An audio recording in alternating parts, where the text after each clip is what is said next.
نہ کوئی غم کرو نہ خوف، خوشیاں مناؤ جنت کی جس کا تم سے وعدہ کیا گیا تھا۔ اللہ کی ربوبیت پر اطمینان جب انسان کو ہو جاتا، میرا رب اللہ ہے، ربی اللہ، انسان کے لیے نہ کوئی کھٹکا، نہ کوئی خطرہ، نہ کوئی خوف، نہ کوئی حزن۔ جو کچھ ہو رہا ہے کس کے اذن سے ہو رہا ہے؟ اللہ کے اذن سے۔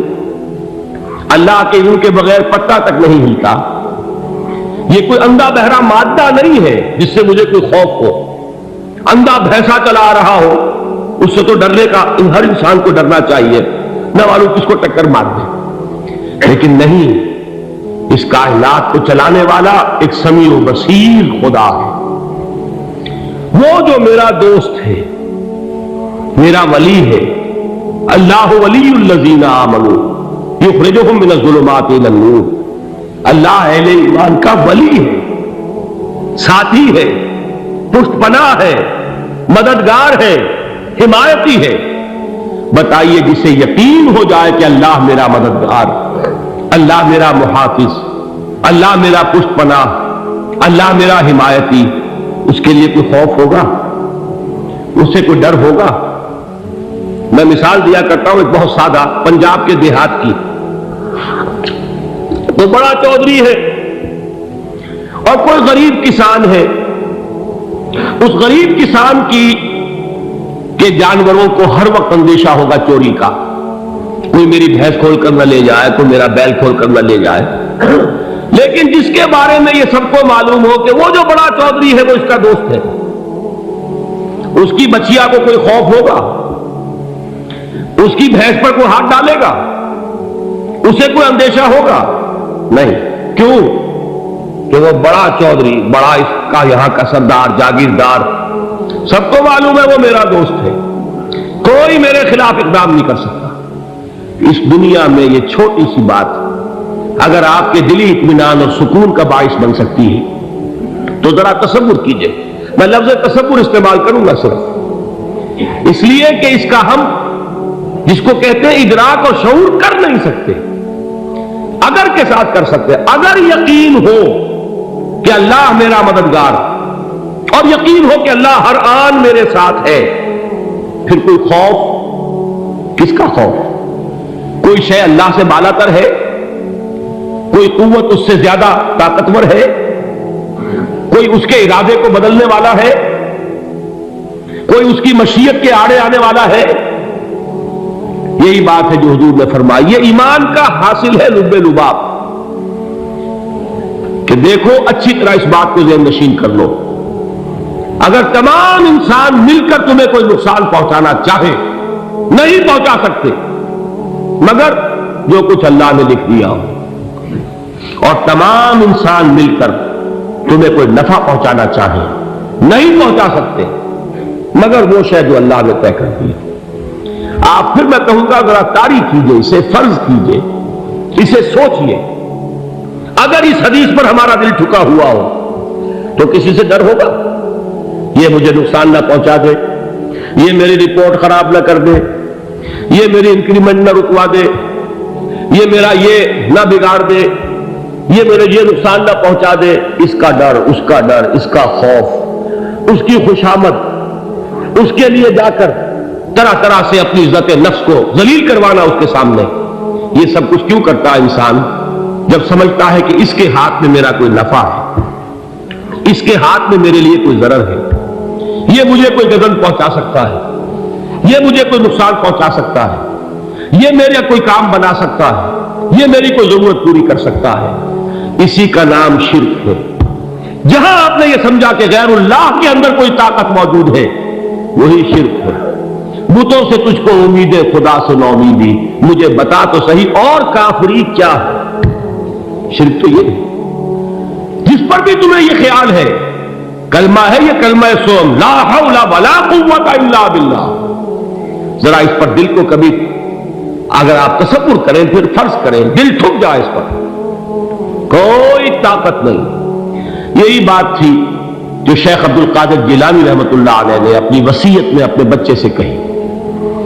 11ویں دینے والے ہیں لیکن حضرت شیخ عبد القادر جیلانی کی وصیت اور تعلیمات کو کتنے لوگ ہیں جانتے ہو؟ یہ جن مقامات تک پہنچے ہیں وہ کس چیز کی بدولت پہنچے؟ انہوں نے جو پیغام دیا وہ کیا تھا؟ اے میرے بچے، جس طریقے سے قرآن مجید میں حضرت لقمان کی نصیحتیں جو ہے نقل کر دی گئی ہیں، میں یہ عرض کروں گا بالفرض اگر قرآن حضرت عبد القادر جیلانی کے بعد نازل ہوا ہوتا تو شیخ عبد القادر کی یہ نصیحتیں بھی قرآن میں درج ہوتی۔ اتنی اونچی نصیحتیں ہیں۔ اے میرے بچے، اس حقیقت کو ذہن نشین کر لے، لا فاعل فی الحقیقت ولا مؤثر الا اللہ۔ اس کائنات میں نہ کوئی فاعل حقیقی ہے نہ مؤثر حقیقی ہے سوائے اللہ۔ کسی شے میں کوئی تاثیر نہیں اگر اللہ نہ چاہے۔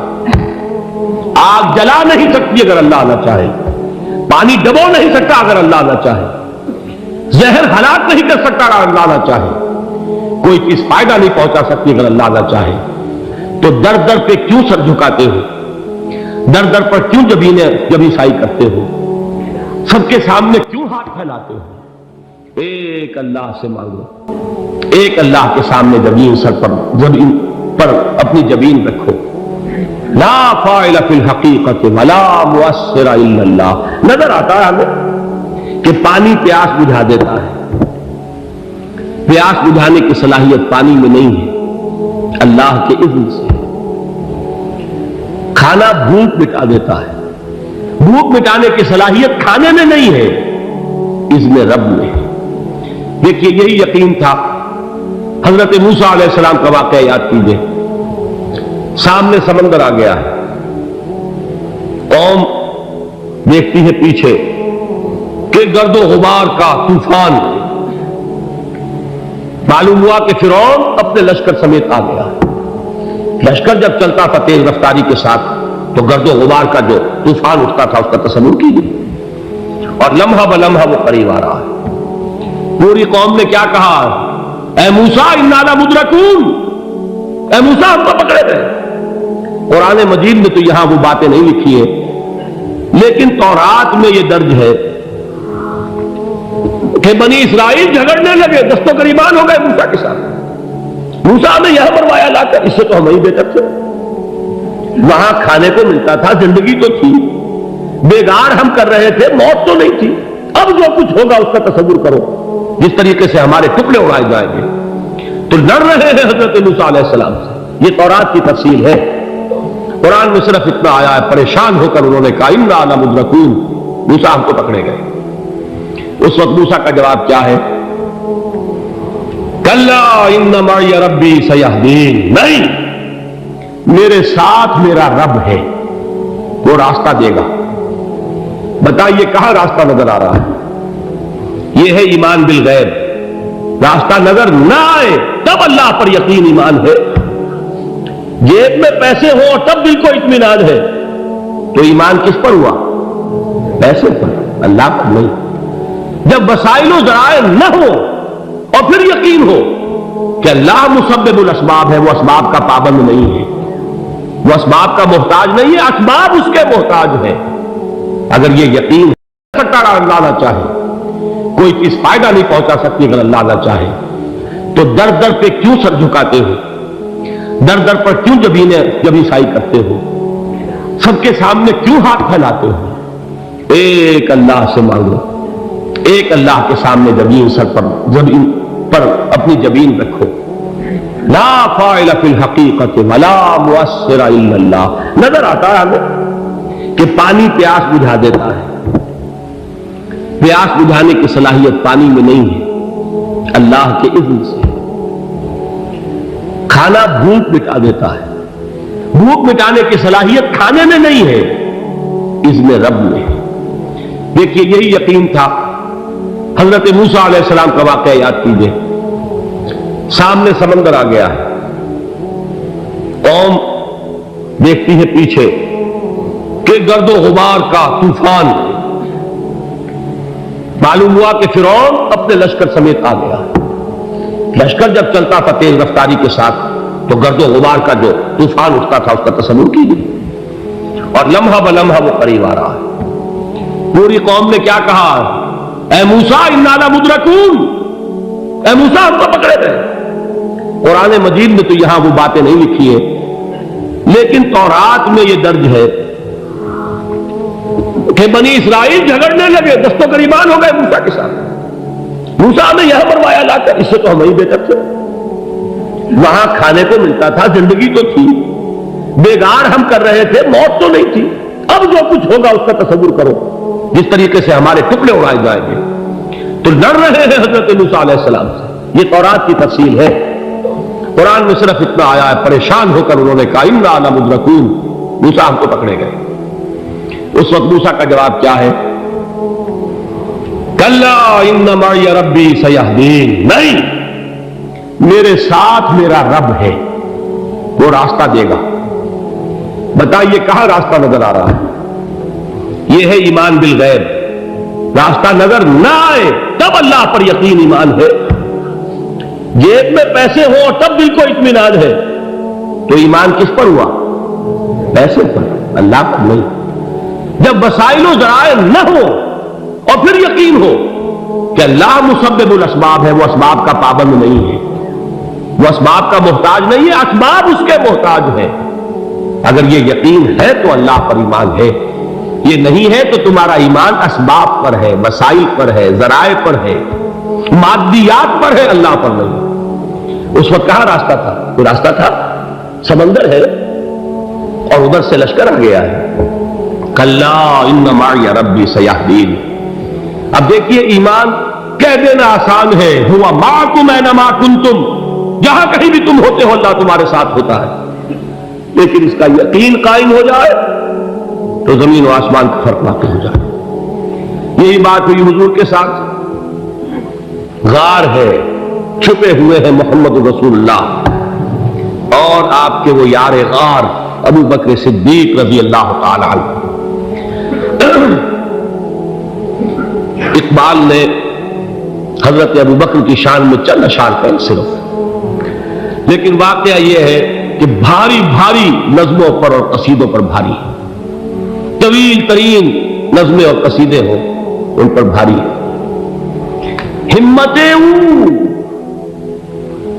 ابو بکر کی ہمت جو ہے، کشت ملت را جو اب، جیسے بارش سے کھیتی اپجتی ہے، ابو بکر کی ہمت اور عظیمت اس امت کو اسی طرح سینچنے والی ہے.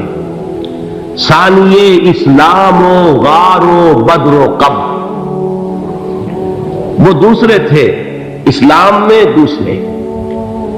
پہلے کون تھے؟ انا اول المومنین، حضور کی بات ہے، سب سے پہلا ایمان لانے والا میں. دوسرے ابو بکر.